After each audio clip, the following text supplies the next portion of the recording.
kita sehari-hari. Berikut ini mari kita simak bersama isi tausiah beliau. Selamat mendengarkan. Wa qatlan nafsil lati harramallahu illa bil haq.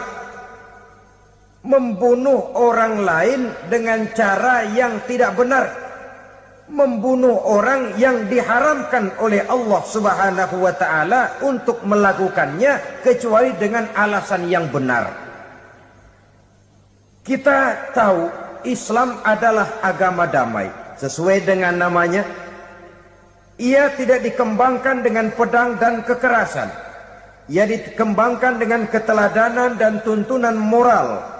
Oleh karena Islam bukan agama kekerasan, Islam pun tidak mementingkan dan mengajarkan kekerasan kecuali dengan alasan yang benar dan bisa dipertanggungjawabkan.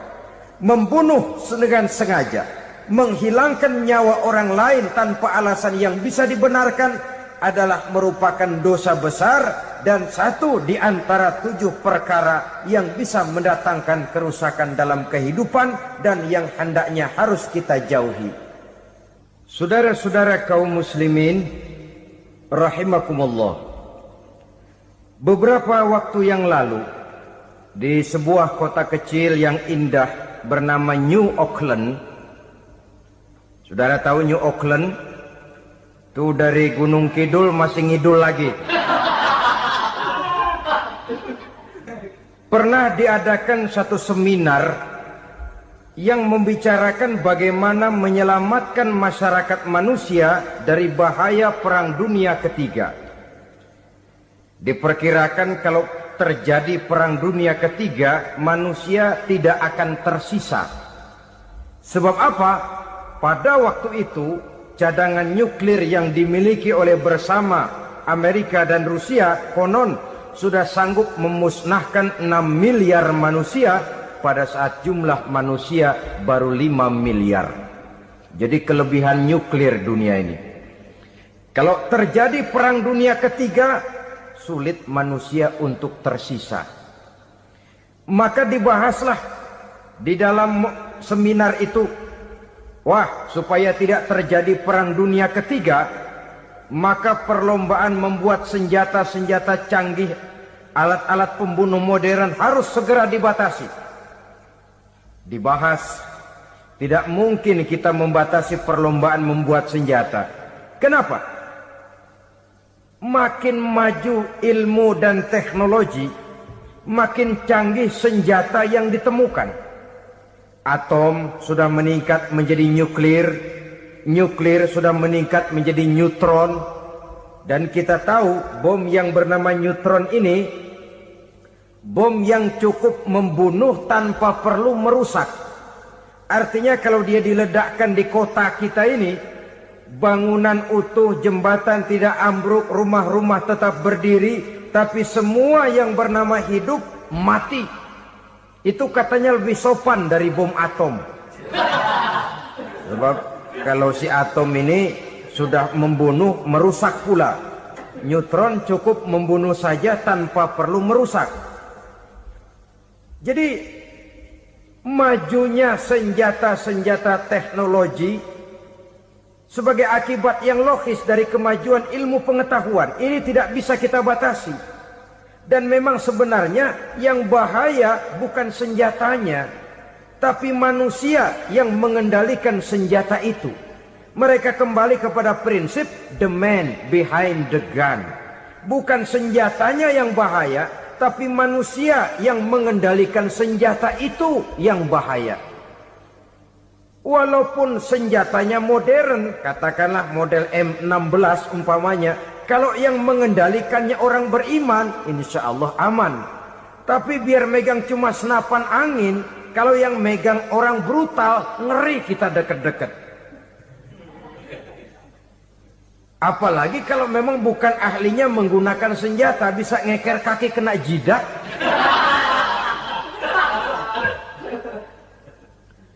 Mereka kembali kepada prinsip lama yang tetap baru, bukan senjatanya yang harus dibatasi, manusia yang mengendalikan senjata itu yang perlu dibicarakan. Nah, kalau begitu agar manusia tidak mempergunakan senjata sewenang-wenang, apa yang harus kita lakukan? Ya, manusianya harus bermoral. Ya, tapi moral yang mana? Di dunia ini banyak ajaran tentang moral. Itu pun mudah saja. Di sini kan kita undang saja ahli dari berbagai agama untuk membicarakan konsep perdamaian menurut agamanya masing-masing. Baik, setuju itu, setuju. Maka tampillah para ahli agama, mereka kembali kepada prinsip moral daripada konsep yang terkandung di dalam ajaran agama untuk menegakkan perdamaian. Mula-mula naiklah ahli dari agama Hindu, dibacakan konsep perdamaian menurut ajaran agama Hindu, bahwa untuk damai manusia harus meninggalkan nafsu keduniaannya, menempuh samsara dan sebagainya untuk mencapai nirwana, menjauhi kemegahan dan kemewahan dunia. Ini lalu dibahas, rasanya juga tidak mungkin ini. Kemudian dari agama Nasrani, bahwa untuk damai manusia harus menciptakan sifat kasih sayang. Kalau ditampar pipi kiri, berikan pipi yang kanan. Kalau diberikan selendang, berikan baju. Nanti orang kasihan, lalu dia tidak akan nampar lagi. Ketika ini dibahas, ternyata rasanya pun tidak mungkin bisa diterima. Karena apa? Di zaman sekarang orang ditampar pipi kiri, dikasih pipi kanan. Bukan kasihan, gemes. Damai belum tentu, bonyok udah jelas. Lalu ketika dibacakan konsep perdamaian menurut Quran, di mana disampaikan ayat wa jazaa'u sayyi'atin sayyi'atun misluha faman afa wa aslaha fa ajruhu 'ala Allah. Balasan terhadap satu kejahatan adalah kejahatan yang seimbang, tetapi barang siapa yang memberi maaf dan mencari jalan damai, itulah yang terbaik dan akan mendapat pahala dari Allah Subhanahu wa taala. Kamu tidak salah ditampar pipi kirimu, tampar lagi pipi kirinya sekeras dia menampar pipi kirimu. Nanti orang tidak mau menampar kita karena dia tahu kalau dia tampar kita, dia akan menderita tamparan sekeras dia menampar kita. Akan terjadilah prinsip saling hormat menghormati, tidak saling ganggu, tidak saling usil, tidak saling jahil. Atas dasar ini perdamaian bisa ditegakkan. Mereka bisa menerima konsep ini, tapi kemudian seminar ditutup tanpa satu keputusan resmi. Kenapa? Terus terang mereka kagum dengan konsep Islam, tapi sentimen lama terhadap nilai-nilai Islam telah menutup mata mereka untuk menerima kebenaran dari ajaran Al-Quranul Karim. Saudara-saudara kaum muslimin rahimakumullah, kembali kita kepada persoalan pokok. Roh adalah dari Allah. Dia akan kembali kepada Allah, milik mutlak dari Allah. Tidak pantas kita merampasnya dari orang lain.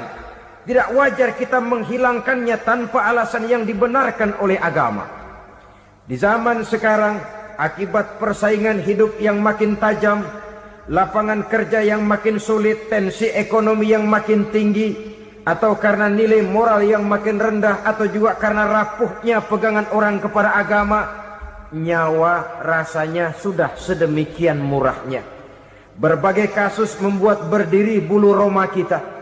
Ada mayit, ada manusia dipotong 6, dicincang macam kambing. Ada yang dipotong 5, ada yang dipotong 13, dikardusin, dibuang ke tempat sampah. Inna lillahi wa inna ilaihi raji'un. Gejala apa ini? Kanibalisme. Manusia sudah demikian sadisnya, manusia sudah sedemikian buasnya, sehingga sesama manusia diperlakukan seperti hewan. Padahal hewan sendiri belum pernah macan makan macan, bagaimanapun buasnya macan.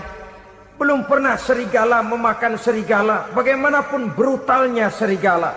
Tetapi manusia makan manusia di zaman sekarang kadang jadi kenyataan dalam kehidupan kita. Kadang persoalannya remeh saja. Soal uang 200 perak, pisau bicara, nyawa melayang. Soal rokok sebatang, celurit bicara, nyawa melayang. Soal-soal yang sama sekali tidak prinsip, begitu mudah kita menghilangkan nyawa orang lain.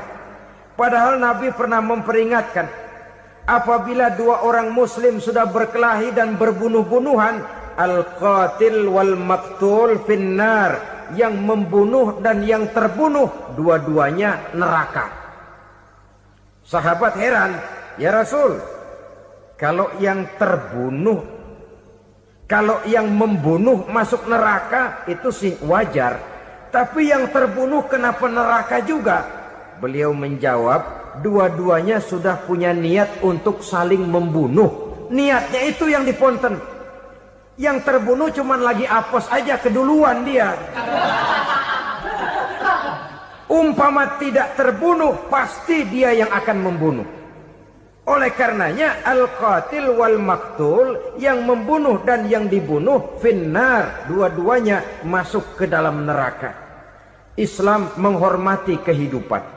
Tidak hanya terbatas kepada sesama muslim, orang-orang yang berlainan agama pun yang mau hidup berukun, damai, berdampingan dengan umat Islam, jiwa mereka, darah mereka dilindungi oleh nilai-nilai Islam yang disebut dengan kafir zimmi ini. Mengganggu mereka sama saja dengan mengganggu aku, kata Nabi. Jadi oleh karena itu, sayangilah sesama. Kehidupan adalah anugerah Allah, bukan wewenang kita untuk mencabutnya dari orang lain, bukan wewenang kita untuk merampas dan menghilangkannya dari orang lain. Apa yang tidak enak terjadi pada diri kita, begitu pula lah apabila terjadi pada diri orang lain. Sehingga Nabi mengatakan, la yu'minu ahadukum hatta yuhibba li akhihi ma yuhibbu li nafsihi. Belum dikatakan beriman seseorang kamu apabila dia belum mencintai saudaranya seperti ia mencintai dirinya sendiri. Apa yang enak dirasakan oleh orang lain, enak juga dirasakan oleh dia. Mengukur orang lain dengan diri sendiri. Kalau orang lain tanpa salah saya fitnah, kalau saya tanpa salah difitnah orang, enak apa enggak? Enggak, orang lain juga begitu. Kalau orang lain tanpa salah saya tempeleng kepalanya, enak apa tidak? Tidak. Orang lain juga begitu. Yang tidak enak terjadi pada diri kita, tentu tidak enak juga kalau terjadi pada orang lain. Mengukur orang lain dengan diri sendiri, sehingga tidak timbul sifat egois, tidak menari di atas bangkai orang lain, tidak mendirikan kebahagiaan di atas untayan air mata orang lain. Sehingga dengan demikian, saudara-saudara, dia bisa menghormati kehidupan, menghormati orang lain sebagaimana dia ingin dihormati. Untuk menghancurkan nilai-nilai iman, dibanjiri kita dengan paham-paham yang merusak dan mendangkalkan akidah. Baik ia bernama materialisme, baik ia bernama sekularisme, baik ia bernama banjirnya maksiat dan munkarat, baik ia bernama banjirnya peradaban dan kebudayaan yang menghancurkan moral daripada anak-anak kita, sedikit demi sedikit melenturkan dan melunturkan nilai-nilai keimanan kita, untuk kemudian pada waktunya nilai iman itu akan bertukar dan berganti menjadi nilai syirik kepada Allah Subhanahu wa ta'ala. Atau pada sisi lain, menjadikan yang selain Allah sebagai tujuan akhir daripada kehidupan kita. Sedangkan kita sama-sama maklum bahwa di dalam pandangan agama Islam, dosa yang tidak berampun, dosa yang terbesar, termasuk dalam kategori bapak moyangnya dosa, tidak lain adalah syirik, yakni menyekutukan Allah Subhanahu wa ta'ala. Pola penghancuran iman ini memang berstrategi. Ditawarkan kita kepada paham materialisme, paham kebendaan, di mana otak menempati urutan sebagai ranking pertama, Tuhan jatuh pada urutan kedua. Lalu menyusul kepada paham sekularisme, Allah dipisahkan dari seluruh kegiatan hidup ini, untuk pada gilirannya menjadikan yang selain Allah sebagai tujuan akhir daripada seluruh kegiatan hidup kita. Oleh karenanya, kewajiban menjaga nilai-nilai iman ini merupakan kewajiban yang mulia tetapi berat. tidak hanya untuk kita, tetapi juga bagaimana mewariskannya kepada anak-anak kita, generasi yang akan datang.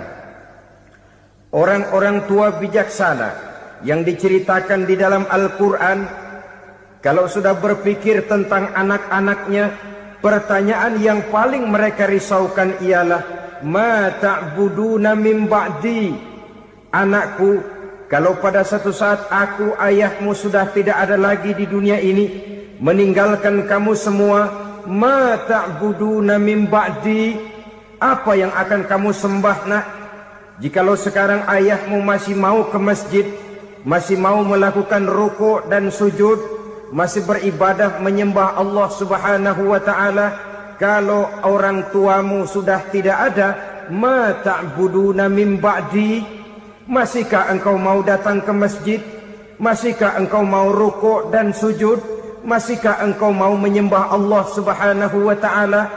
Pertanyaan ini yang dipikirkan oleh Nabi Yakub kepada putra-putranya. Pertanyaan ini yang diteruskan oleh Nabi Ibrahim kepada anak-anaknya. Pertanyaan ini yang diwariskan oleh generasi ulama'us salafus saleh kepada para generasi berikutnya. Bagaimana kita generasi sekarang? Kita orang-orang tua sekarang bukan berfikir ma ta'buduna min ba'di, malah yang kita fikirkan ma ta'kuluna min ba'di. Kalau bapak tidak ada nanti kamu makan apa nak? Perkara kamu nyembah apa, urusan nomor 18. Yang penting kamu nanti hidup bisa makan nak. Maka kita sibuk mewariskan harta kepada anak-anak kita. Kita sibuk mewariskan kebun dan tanah kepada anak-anak kita. Kita sibuk mewariskan pabrik kepada anak-anak kita, sementara kita lupa mewariskan intan yang paling mahal, mewariskan mutiara yang paling berharga, yaitu nilai iman kepada Allah Subhanahu wa ta'ala. Alangkah baiknya apabila warisan harta, warisan tanah dan kebun, warisan rumah dan pabrik didasari lebih dahulu dengan mewariskan nilai iman kepada Allah Subhanahu wa ta'ala. Sebagai orang-orang tua, kita boleh bersedih kalau anak kita tidak mengerti komputer. Kita boleh bersedih kalau anak kita tidak mengerti matematika. Kita boleh bersedih kalau anak kita tidak mengerti bahasa Inggris. Tapi sewajarnya lebih bersedihlah kita orang tua jikalau mempunyai anak yang tidak kenal Allah sebagai Tuhannya, yang kemudian tidak mau rukuk dan sujud kepada Allah Tuhannya. Itulah kemalangan yang paling malang bila kita meninggalkan generasi yang tidak bertauhid kepada Allah Subhanahu wa ta'ala. Betapapun anak kita tidak ngerti komputer, saudara, paling-paling kerugiannya cuma kerugian dunia. Masuk dia ke alam barzakh, munkar nakir tidak akan sempat tanya kau belajar komputer apa tidak. Kumpul dia di padang mahsyar, malaikat juga tidak akan tanya matematikamu nilainya berapa. Yang ditanya kau kenal Allah, kau rukuk dan sujud kepadanya, kau pernah datang ke masjid. Oleh karena itu sekali lagi, menjaga nilai iman tidak hanya untuk kita, tetapi juga mewariskannya kepada anak-anak kita, generasi yang akan datang. Sungguh kemalangan yang paling besar apabila kita meninggalkan anak-anak kita. Mereka kita tinggalkan lemah ekonominya, itu tidak baik. Mereka kita tinggalkan lemah otaknya, itu pun akan membuat mereka tertinggal oleh yang lain. Tapi yang paling celaka, jikalau kita tinggalkan mereka dalam kondisi lemah imannya, rapuh akidahnya, tidak baik dan tidak betul keyakinan hidupnya. Oleh karena itu Nabi berpesan, jauhilah 7 perkara yang merusak. Yang pertama, syirik kepada Allah Subhanahu wa ta'ala, menyekutukan Allah baik dalam ucapan, dalam keyakinan ataupun dalam perbuatan. Ini perkara pertama yang termasuk 7 perusak besar di dalam kehidupan. Kalau sudah jatuh kita ke lembah syirik, bagaimanapun banyak kebaikan yang kita kerjakan, berjiwa sosial, bertangan pemurah, gemar menolong orang lain, kalau memang dasarnya syirik, maka seluruh kebaikan kita akan hancur, tidak akan ada nilainya dalam pandangan Allah Subhanahu wa taala. Dalam pandangan manusia mungkin kita dicatat sebagai orang sosial, gemar menolong orang lain, tidak berpangku tangan melihat orang yang mendapat kesulitan, tapi oleh karena dasarnya syirik, dasarnya tidak mentauhidkan Allah, maka seluruh nilai kebaikan yang kita kerjakan tidak akan ada nilainya dalam pandangan Allah Subhanahu wa taala. Maka jagalah iman kita jangan sampai dihinggapi penyakit syirik yang bagaimana kecilnya sekalipun. Sekali lagi, baik syirik dalam bentuk ucapan, syirik dalam bentuk keyakinan, sampai kepada syirik dalam bentuk perbuatan, kita berhindar kepada sifat-sifat yang sedemikian itu. Karena apa?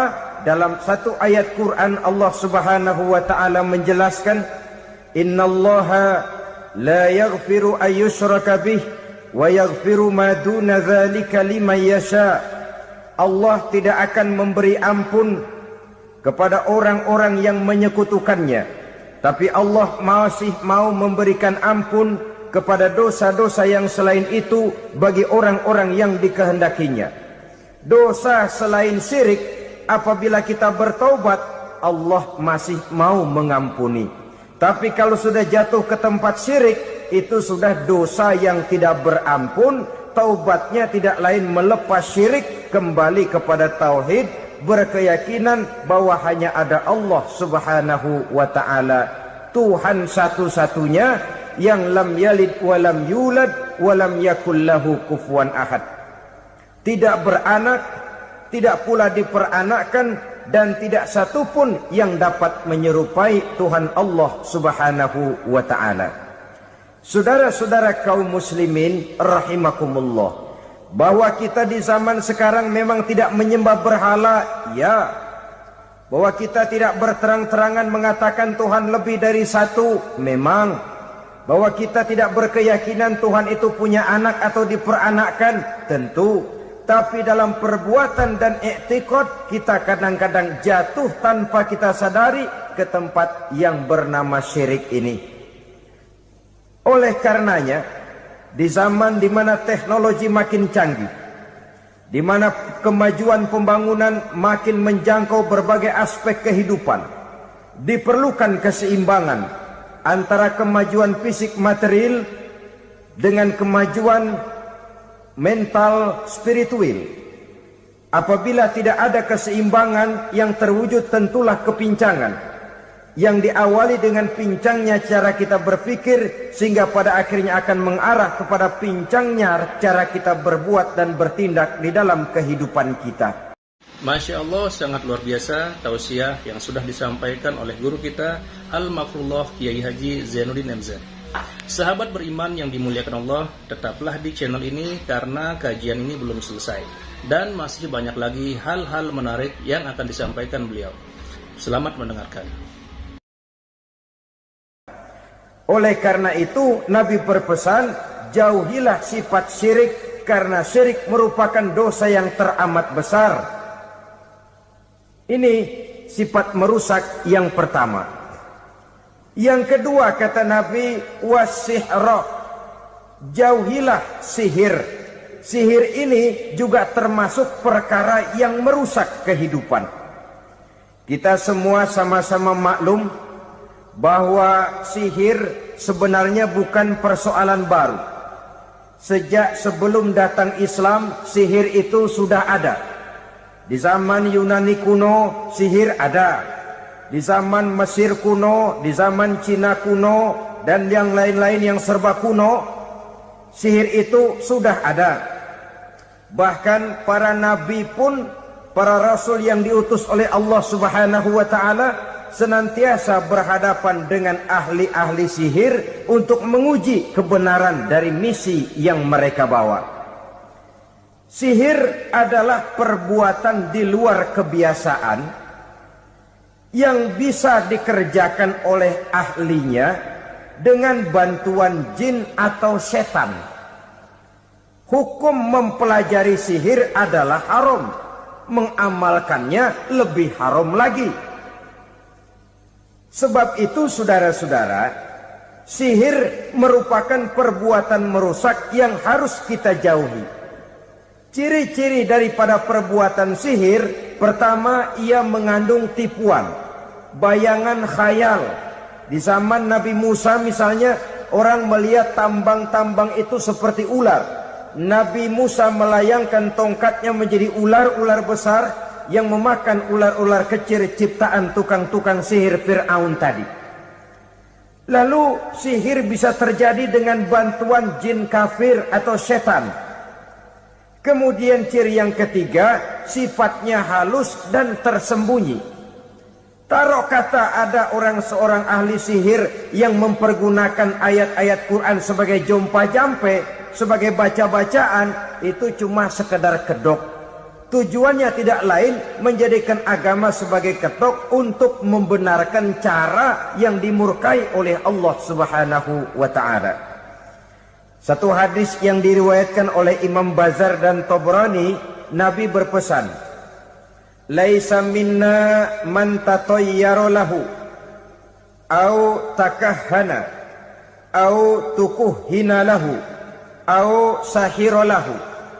Tidak termasuk ke dalam golonganku, kata Nabi. Tidak termasuk umatku. Siapa mereka? Man tatayyara lahu, orang yang bertatoyur. Apa tatoyur itu? Dari kalimat toyaro, artinya terbang. Toir biasa diartikan dengan burung. Tatoyaro percaya kepada suara-suara burung. Man tatayyara lahu, mempercayai, meyakini dengan benar-benar kepada suara beburungan. Kan suka ada itu, nah bunyi burung tuh, maling liwat. Maling liwat. Burung bunyi, maling liwat. Itu termasuk tatayyara lahu, percaya kepada suara burung. Kan aneh kalau suara orang nggak dipercaya, suara burung malah dipercaya.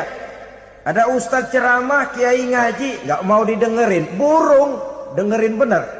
Nah, suaranya dari sebelah mana? Belah kulon. Nah, itu tandanya ano.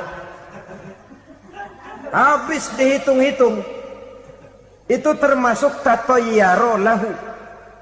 Au takahana, atau bertenung, au tukuhina, atau minta ditenungkan, au sahirolahu, atau melakukan perbuatan sihir, atau minta disihirkan. Laisa minna, tidak termasuk ke dalam golonganku, kata Nabi. Sehingga dengan demikian saudara-saudara, menghadapi sihir dengan sihir sekalipun termasuk perbuatan yang tidak diajarkan oleh agama. Kita kan mempelajari sihir untuk jaga diri. Tidak apa-apa, yang dilarang mengamalkannya, dilarang juga mempelajarinya. Sebab orang kalau sudah mengetahui, biasanya lalu terangsang untuk mencoba. Kalau percobaannya berhasil, biasanya terangsang untuk coba lagi dan coba lagi. Pada akhirnya ketagihan, lalu beralih menjadi profesi, apalagi itu nanti bisa mendatangkan hasil uang. Saudara-saudara kaum muslimin rahimakumullah, kita manusia makhluk nyata. Kita hidup di alam nyata, terikat oleh sunnatullah, causality. Oleh karenanya, bagi kita keyakinan yang penuh, keikhlasan di dalam bertuhankan Allah, penyerahan diri sepenuhnya hanya kepadanya, itu sudah merupakan obat penangkal yang sangat ampuh agar kita tidak terkena penyakit-penyakit yang dibuat oleh setan dan para pembantunya. Sehingga beberapa ayat Quran mengajarkan, misalnya a'udzu bikalimatillahi tammati min syarri ma khalaq, atau bismillazi la yadurru ma'asmihi syai'un fil ardi wala fis sama, dengan menyebut nama Allah yang tidak bisa mendatangkan bahaya sedikit pun, dari baik yang datang dari langit maupun yang datang dari bumi. Jiwa yang kosong dari keyakinan yang penuh kepada Allah, jiwa yang penuh was-was dan ragu-ragu, itu yang mudah terserang oleh penyakit-penyakit yang dikerjakan oleh para tukang-tukang sihir, yaitu oleh setan dan seluruh para pembantunya. Kemudian hadis kedua yang diriwayatkan oleh Imam Ibnu Hibban, Nabi bersabda, la yadkhulul jannata mudminu khamrin wala mu'minu bisihrin wala qati'u rahmin. Tidak masuk surga. Ini Nabi yang bilang, tidak masuk surga. Siapa itu? Pertama, mudminu khamrin, orang yang berkekalan dalam mabuk. Selalu mudminun itu sudah menjadi perbuatan rutinnya, tidak kapok-kapoknya, teler seumur hidup. Mudminu khamrin, tidak masuk surga orang yang selalu bermabuk-mabukan.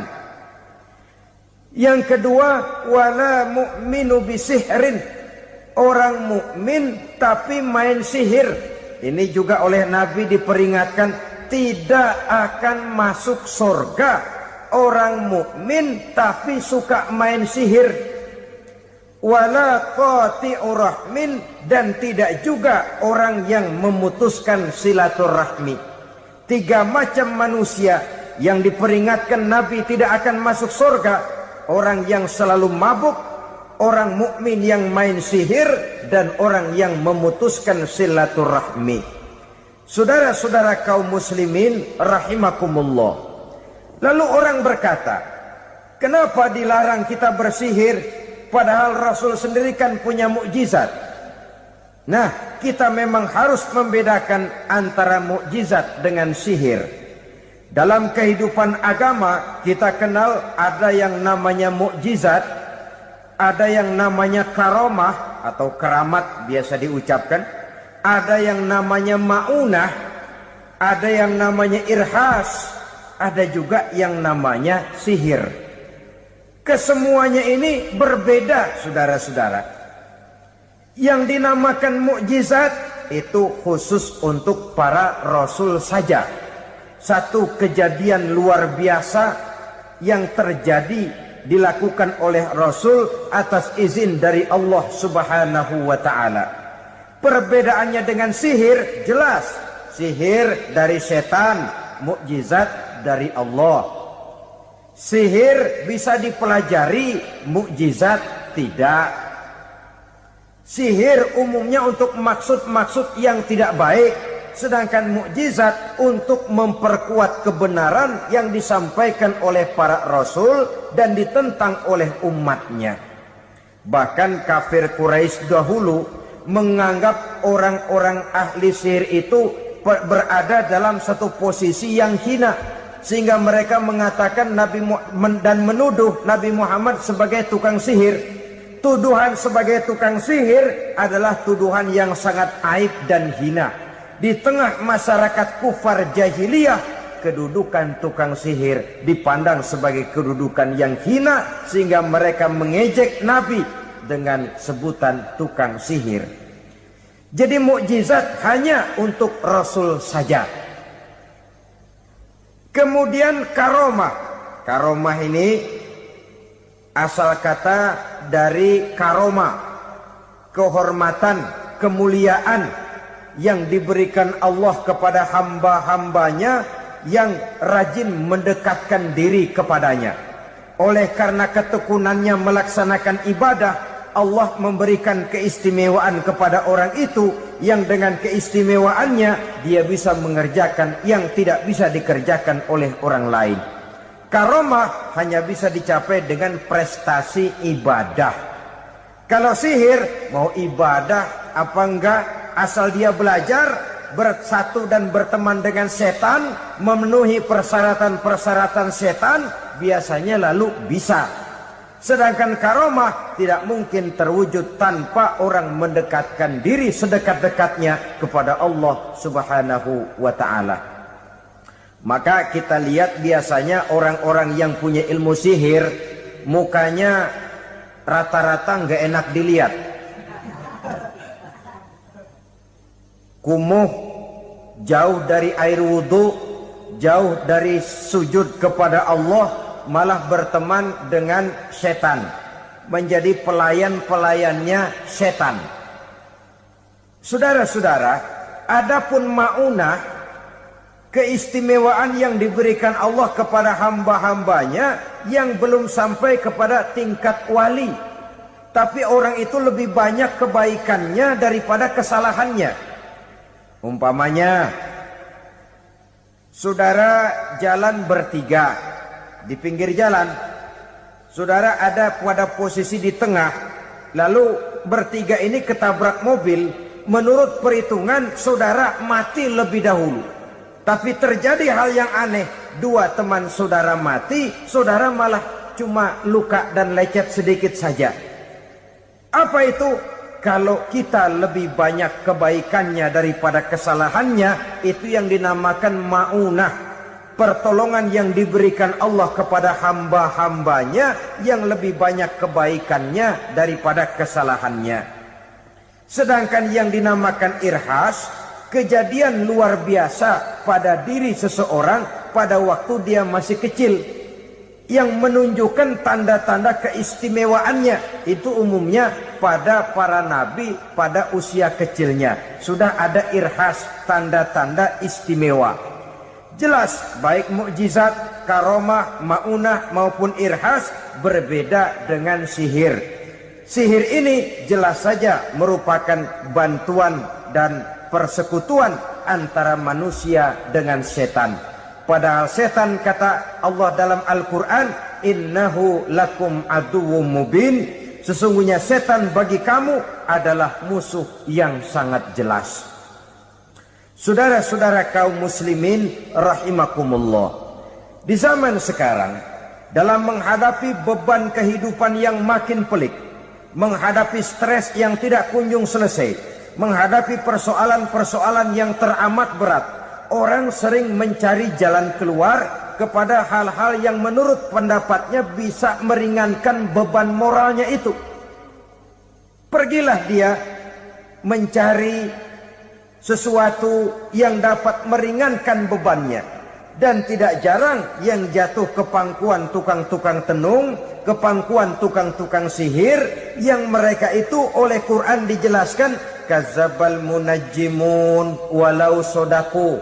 Tukang-tukang tenung, tukang-tukang sihir, mereka itu bohong walaupun benar. Maksudnya bohong walaupun benar, artinya kalau yang mereka kerjakan benar, itu sih kebenaran. Benar dengan kebenaran itu lain. Kebenaran, kebetulan bisa, tapi tidak untuk selalu. Apalagi kalau itu sudah membahayakan kehidupan orang lain. Jadi oleh karena itu Nabi berpesan, jauhilah daripada sihir. Kalau sudah jauhilah dari sihir, artinya ya jauhilah daripada mempelajarinya, jauhilah daripada bergaul dengan orang-orang yang ahli di bidang itu, karena dari pergaulan segalanya bisa menular. Baiklah saudara, ini yang kedua. Yang ketiga pesan Nabi, wa qatlan nafsil lati harramallahu illa bil haq, membunuh orang lain dengan cara yang tidak benar, membunuh orang yang diharamkan oleh Allah Subhanahu wa taala untuk melakukannya kecuali dengan alasan yang benar. Kita tahu Islam adalah agama damai, sesuai dengan namanya. Ia tidak dikembangkan dengan pedang dan kekerasan. Ia dikembangkan dengan keteladanan dan tuntunan moral. Oleh karena Islam bukan agama kekerasan, Islam pun tidak mementingkan dan mengajarkan kekerasan kecuali dengan alasan yang benar dan bisa dipertanggungjawabkan. Membunuh dengan sengaja, menghilangkan nyawa orang lain tanpa alasan yang bisa dibenarkan adalah merupakan dosa besar dan satu di antara 7 perkara yang bisa mendatangkan kerusakan dalam kehidupan dan yang hendaknya harus kita jauhi. Saudara-saudara kaum muslimin rahimakumullah, beberapa waktu yang lalu di sebuah kota kecil yang indah bernama New Auckland. Saudara tahu New Auckland? Tuh dari Gunung Kidul masih ngidul lagi. Pernah diadakan satu seminar yang membicarakan bagaimana menyelamatkan masyarakat manusia dari bahaya Perang Dunia Ketiga. Diperkirakan kalau terjadi Perang Dunia Ketiga, manusia tidak akan tersisa. Sebab apa? Pada waktu itu, cadangan nuklir yang dimiliki oleh bersama Amerika dan Rusia konon sudah sanggup memusnahkan 6 miliar manusia pada saat jumlah manusia baru 5 miliar. Jadi kelebihan nuklir dunia ini. Kalau terjadi Perang Dunia Ketiga, sulit manusia untuk tersisa. Maka dibahaslah di dalam seminar itu, wah, supaya tidak terjadi Perang Dunia Ketiga, maka perlombaan membuat senjata-senjata canggih, alat-alat pembunuh modern harus segera dibatasi. Dibahas, tidak mungkin kita membatasi perlombaan membuat senjata. Kenapa? Makin maju ilmu dan teknologi, makin canggih senjata yang ditemukan. Atom sudah meningkat menjadi nuklir, nuklir sudah meningkat menjadi neutron, dan kita tahu bom yang bernama neutron ini bom yang cukup membunuh tanpa perlu merusak. Artinya kalau dia diledakkan di kota kita ini, bangunan utuh, jembatan tidak ambruk, rumah-rumah tetap berdiri, tapi semua yang bernama hidup mati. Itu katanya lebih sopan dari bom atom. Sebab kalau si atom ini sudah membunuh, merusak pula. Neutron cukup membunuh saja tanpa perlu merusak. Jadi majunya senjata-senjata teknologi sebagai akibat yang logis dari kemajuan ilmu pengetahuan ini tidak bisa kita batasi. Dan memang sebenarnya yang bahaya bukan senjatanya, tapi manusia yang mengendalikan senjata itu. Mereka kembali kepada prinsip the man behind the gun. Bukan senjatanya yang bahaya, tapi manusia yang mengendalikan senjata itu yang bahaya. Walaupun senjatanya modern, katakanlah model M16 umpamanya, kalau yang mengendalikannya orang beriman, insya Allah aman. Tapi biar megang cuma senapan angin, kalau yang megang orang brutal, ngeri kita deket-deket. Apalagi kalau memang bukan ahlinya menggunakan senjata, bisa ngeker kaki kena jidat.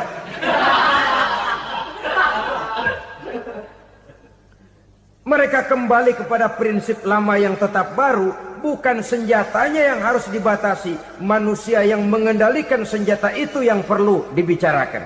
Nah, kalau begitu, agar manusia tidak mempergunakan senjata sewenang-wenang, apa yang harus kita lakukan? Ya, manusianya harus bermoral. Ya, tapi moral yang mana? Di dunia ini banyak ajaran tentang moral. Itu pun mudah saja. Di sini kan kita undang saja ahli dari berbagai agama untuk membicarakan konsep perdamaian menurut agamanya masing-masing. Baik, setuju itu? Setuju. Maka tampillah para ahli agama, mereka kembali kepada prinsip moral daripada konsep yang terkandung di dalam ajaran agama untuk menegakkan perdamaian.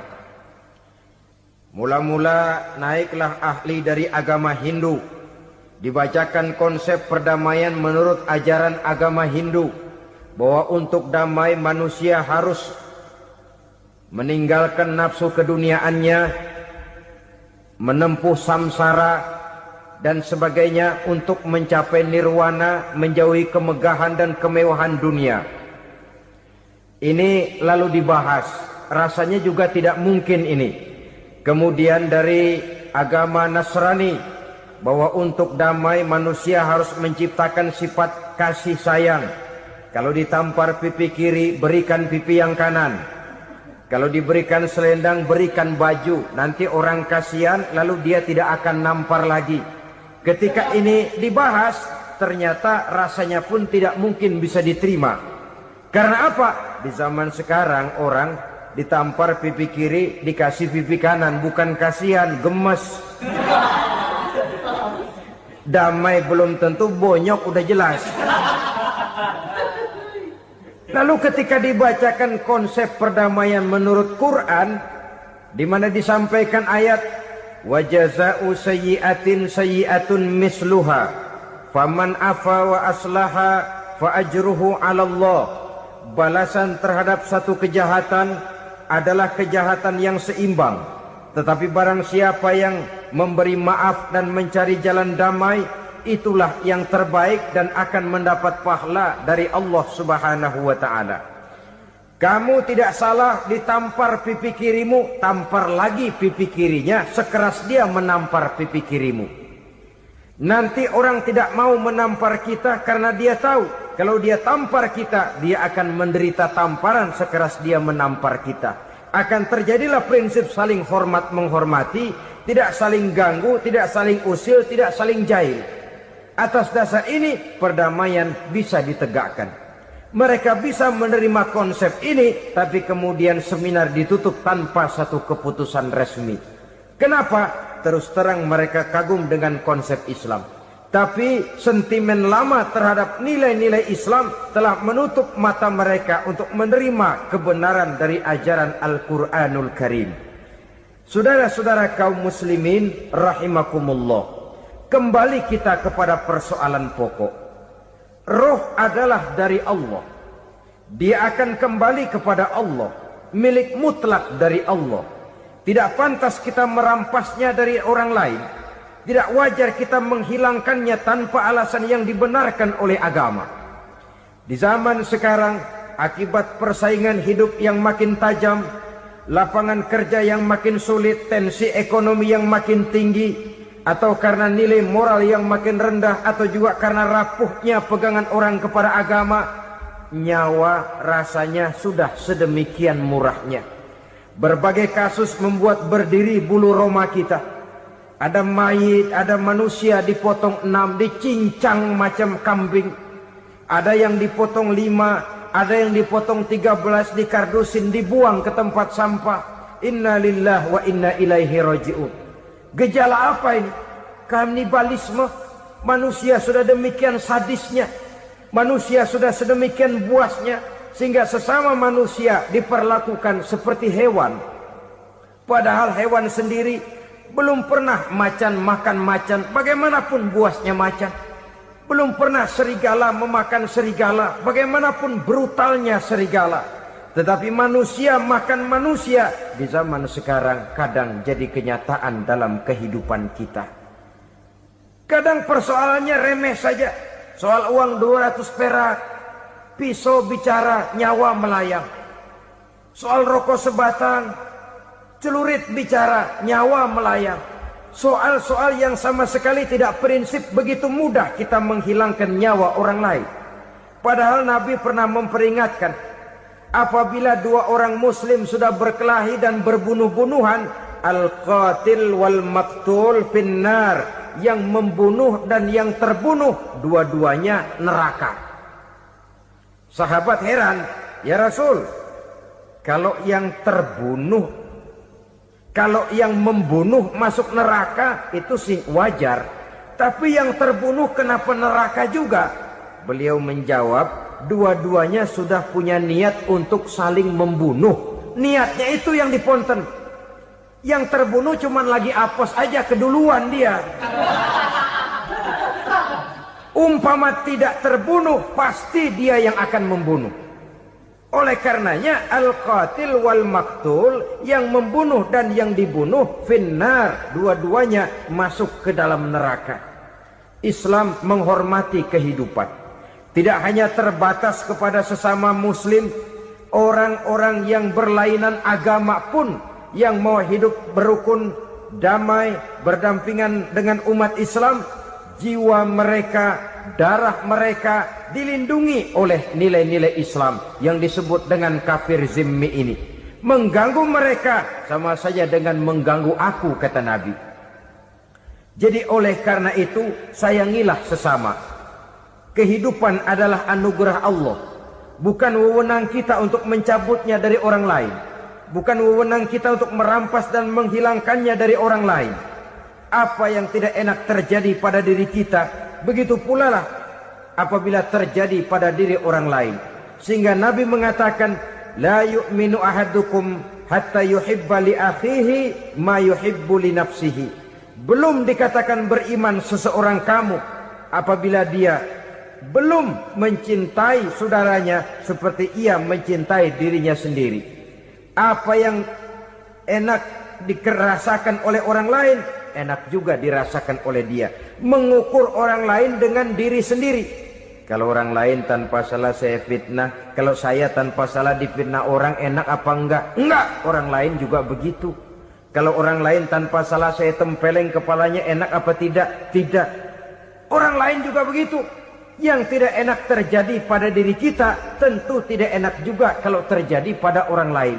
Mengukur orang lain dengan diri sendiri, sehingga tidak timbul sifat egois, tidak menari di atas bangkai orang lain, tidak mendirikan kebahagiaan di atas untayan air mata orang lain. Sehingga dengan demikian saudara-saudara, dia bisa menghormati kehidupan, menghormati orang lain sebagaimana dia ingin dihormati. Inilah perbuatan ketiga yang merusak, membunuh orang lain dengan yang diharamkan Allah tanpa alasan yang benar. Yang ketiga. Kemudian yang keempat, perbuatan merusak wa aklar riba, makan riba. Hidup adalah tolong menolong. Bahasa kerennya take and give katanya. Saling memberi dan saling menerima. Nabi mengajarkan, man kuraba kurbatan min kurabid dunia,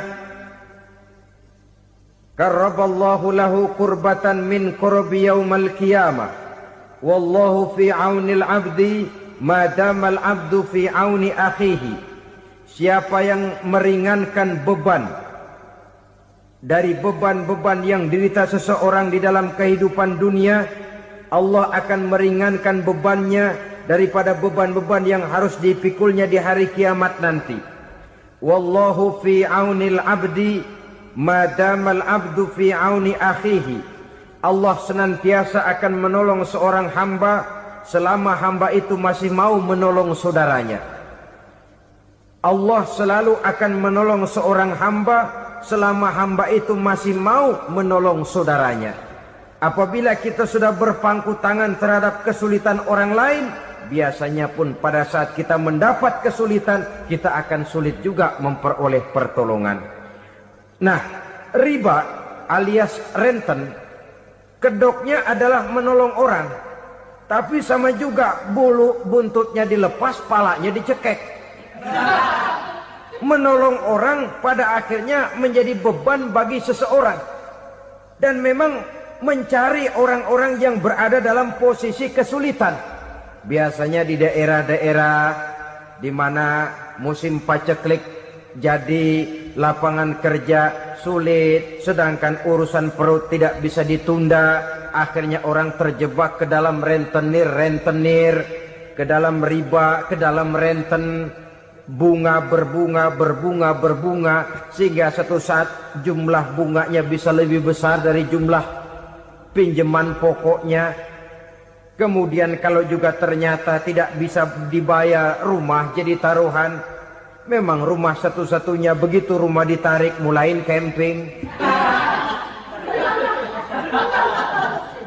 Bukankah pada akhirnya akan mewariskan kesengsaraan? Oleh karena itu, kepada kita berusahalah jangan berhubungan dengan rentenir, jangan makan renten dan riba. Kepada mereka yang melaksanakan riba, walaupun mendatangkan keuntungan materi, tapi percayalah harta yang didapat dengan jalan riba tidak akan membawa keberkahan. Manakala tidak membawa keberkahan, dia tidak akan mendatangkan ketenangan di dalam kehidupan kita. Oleh karenanya, memakan harta riba termasuk perbuatan yang merusak. merusak sendi-sendi kehidupan sosial, merusak kehidupan orang lain, merusak kehidupan masyarakat, tetangga, pergaulan, dan sebagainya. Yang kelima, wa akla malil yatim, memakan harta anak yatim dengan cara yang zalim. Nih, memang lezat. Anak yatim itu nggak tahu urusan apa-apa.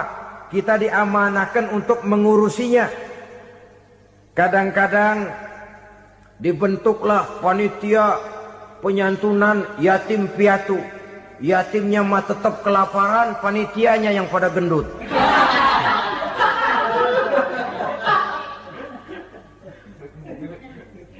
Padahal memakan harta anak yatim termasuk perbuatan dosa besar.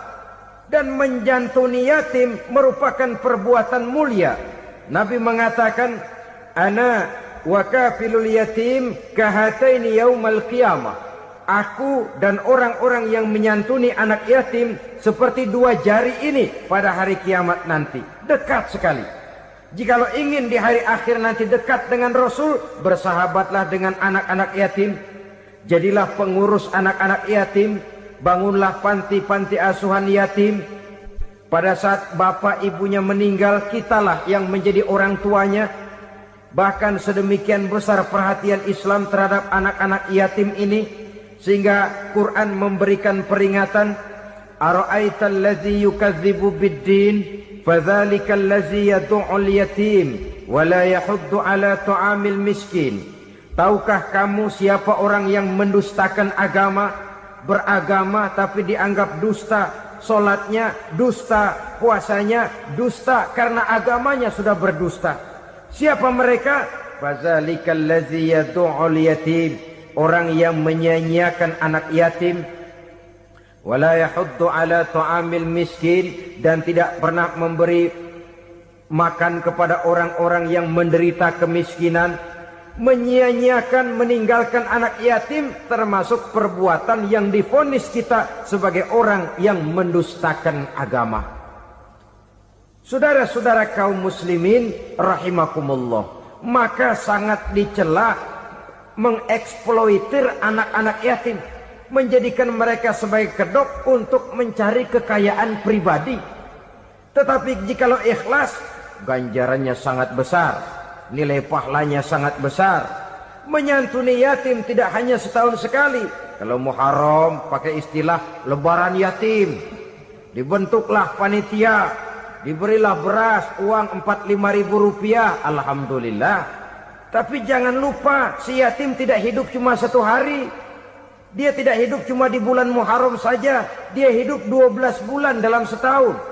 Sebagaimana anak-anak yang lain, dia juga berhak punya masa depan. Dia juga berhak menikmati bangku sekolah. Dia berhak mengenyam arti dan makna pendidikan. Dia berhak membekali diri dengan ilmu dan pengetahuan, seperti halnya anak-anak yang lain. Maka kita yang diberikan keluasan oleh Allah, ingatlah itu. Bersahabatlah dengan anak-anak yatim, santuni mereka. Perkara setahun sekali di bulan Muharram, alhamdulillah, itu bagus, bin Thayyib alias baik. Tapi tentu dan tentu sekali lagi, si yatim tidak hanya hidup di bulan Muharram. Dia hidup 12 bulan dalam setahun, 24 jam di dalam sehari. Oleh karenanya, menyia-nyiakan mereka pada saat posisi kita memang mampu akan memojokkan kita dalam satu posisi di mana kita dianggap sebagai orang yang mendustakan agama, memakan harta anak yatim dengan cara yang zalim. Bapaknya udah meninggal, kebunnya lebar, anaknya dikelecehin. Nah, dah kamu nggak usah pusing, nanti saya yang ngurus. Akhirnya bukan ngurus, nguras. Si yatim mungkin tidak tahu bahwa dia disia-siakan, haknya diambil, miliknya dizolimi. Tapi Allah yang akan membalasnya dengan seadil-adilnya. Maka makan harta anak yatim biasanya balasannya tokcer bin paten. Nggak banyak selang tempo itu, nggak percaya cobain dah. Nyobain aja kan nggak bayar, umpama.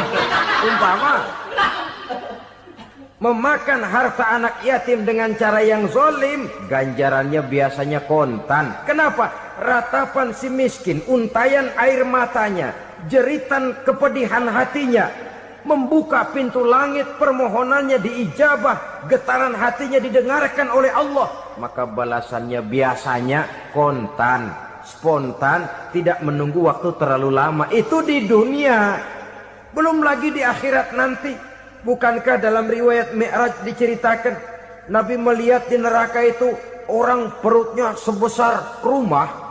La haula wala quwata. Itu perut kayak rumah, bagaimana jalannya tuh orang? Dan memang gak jalan, diseret-seret oleh malaikat di neraka itu. Hancur perutnya, amburadul itu perut.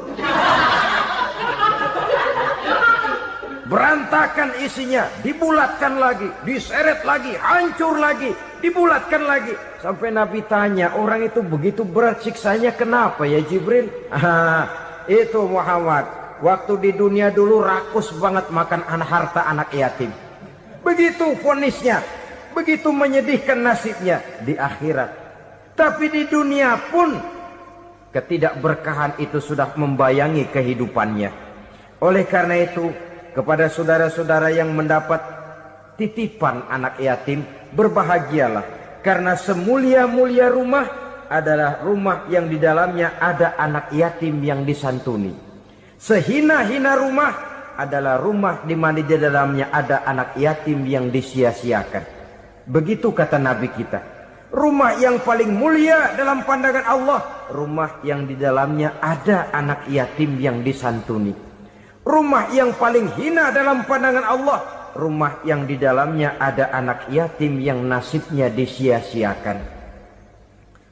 Berbahagialah saudara apabila menjadi penyantun anak-anak yatim, pelindung mereka, sehingga mereka mempunyai masa depan sebagaimana anak-anak lainnya. Rasulullah sendiri sedemikian peka terhadap keadaan anak-anak yatim karena beliau sendiri memang mengalami. Umur 6 bulan dalam kandungan ibu, beliau sudah ditinggalkan oleh ayahnya. Pada saat berusia 6 tahun, ibu sudah meninggal. Yatim piatu dalam usia di mana beliau sedang perlu belas kasih seorang ibu dan pengertian seorang bapak. Kepekaan itu lalu timbul, bahkan kemudian sampai kepada beliau berkata, aku dan orang yang menyantuni anak yatim seperti jari tengah dan jari telunjuk di hari akhirat nanti. Sedemikian dekatnya. Baiklah ya, jadi yang kelima, memakan harta anak yatim. Jauhi karena ini perbuatan yang merusak. Yang keenam, watawalli yaumaz zahfi. Melarikan diri pada hari pertempuran. Apa ini? Khianat. Tidak konsekuen dengan konsep perjuangan. Pada mulanya keras benar teriak, berantas korupsi, ganyang korupsi. Cuma karena belum dapat giliran.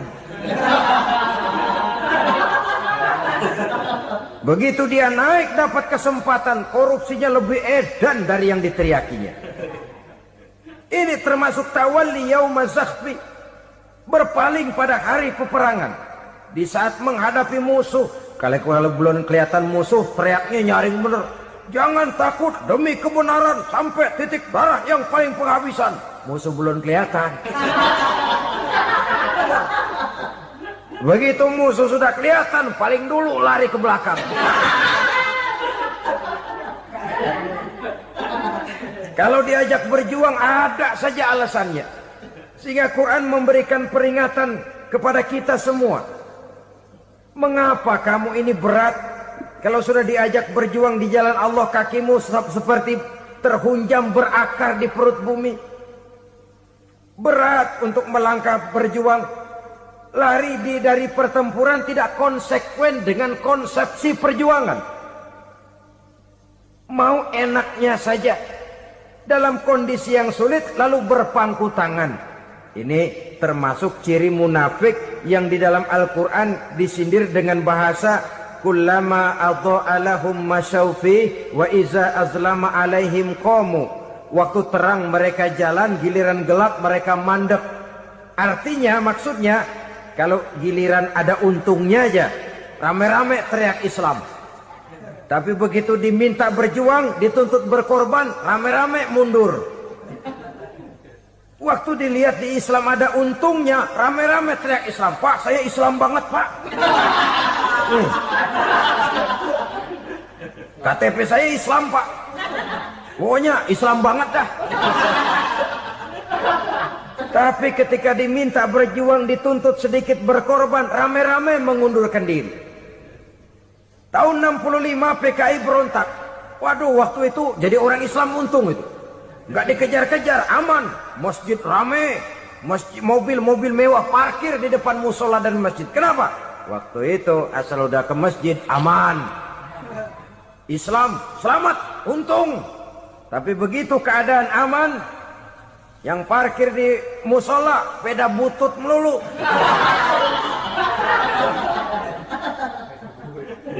Waktu terang mereka jalan, waktu gelap mereka berhenti. Dikala di Islam ada untungnya, baru wah Islam bagus, Islam hebat. Tapi waktu dilihat ada kerugian, jangan bawa-bawa Islam dah. Jangan bicara soal Islam, ini kan bukan soal agama. Bukan soal agama. La haula wa la quwata illa billah. Beragama kita ambil talfik fid din, mengambil yang enteng-enteng saja dalam urusan beragama ini. Tidak konsekuen kita dengan Islam kita. Seolah kita mau memilih mana yang terasa cocok sama selera kita, kita teriak Islam. Beratan aja dikit, rame-rame berpaling. Itu termasuk tawalli yaumaz zahfi. Para pengkhianat mental-mental hipokrit. Alhamdulillahirrabbilalamin. Demikianlah tausiah penuh ilmu, hikmah dan manfaat yang sudah kita dengarkan bersama dari guru kita Al-Mafrullah Kiai Haji Zainuddin MZ. Sahabat beriman yang dimuliakan Allah, mari kita doakan guru kita, semoga beliau diampuni segala dosa-dosanya dan dilapangkan kuburnya. Dan buat sahabat semua yang sudah setia menyimak tausiah ini sampai selesai, saya ucapkan terima kasih banyak. Doa dan harapan saya semoga sahabat semua selalu diberikan kesehatan, dimudahkan segala urusannya dan dilancarkan rezekinya. Amin ya rabbal alamin. Demikian yang dapat saya bagikan, kurang lebihnya mohon maaf. Sampai bertemu lagi di kajian berikutnya. Wabillahi taufik wal hidayah, waridho wal inayah. Wassalamualaikum warahmatullahi wabarakatuh. Setelah kita mendengarkan bersama tausiah penuh ilmu dan hikmah yang sudah disampaikan oleh guru kita Al-Mafrullah Kiai Haji Zainuddin MZ, sekarang mari kita lanjutkan aktivitas kita masing-masing. Semoga apa yang sudah disampaikan oleh beliau menjadi ilmu yang bermanfaat dalam kehidupan kita sehari-hari. Selamat beraktivitas buat sahabat semua dan sukses selalu. Sampai bertemu lagi di kajian Ar-Razak 313 berikutnya. Wassalamualaikum warahmatullahi wabarakatuh. Bismillahirrahmanirrahim.